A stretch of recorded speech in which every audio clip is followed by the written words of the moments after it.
6 a.m., December 24, 1994. An Airbus A300B-21C, registered FGBEC and operated by Air France, was preparing for flight Air France 8969 from Paris, France to Algiers, the capital of Algeria. At the time, Algeria had been engulfed in a brutal civil war for nearly 3 years. The conflict began in 1991 after the Algerian government canceled election results in which the Islamic Salvation Front, FIS, was leading.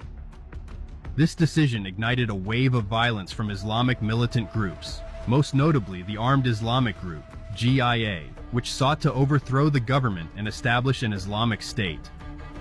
The violence had escalated to such a degree that all pilots operating in Algerian airspace were issued warnings through the official Notice to Airmen system, highlighting the heightened risk of attacks, especially during low-altitude flight.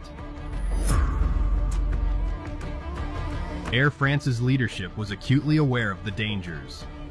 As a precaution, only volunteer flight crews were assigned to routes to and from Algiers. Simultaneously, the airline questioned the French government's insistence on maintaining service to a nation in the grip of violent unrest.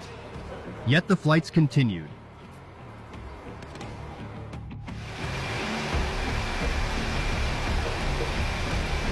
Back to flight Air France 8969. 3 crew members were in the cockpit. The captain, Bernard Delhem, 51, was a veteran Air France pilot. He was joined by First Officer Jean-Paul Borderie and Flight Engineer Alain Bossois, who was tasked with monitoring the aircraft's technical systems.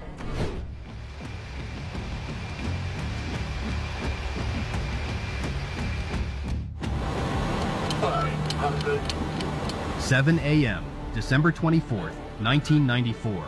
The A300 touched down at Houari Boumediene International Airport in Algiers.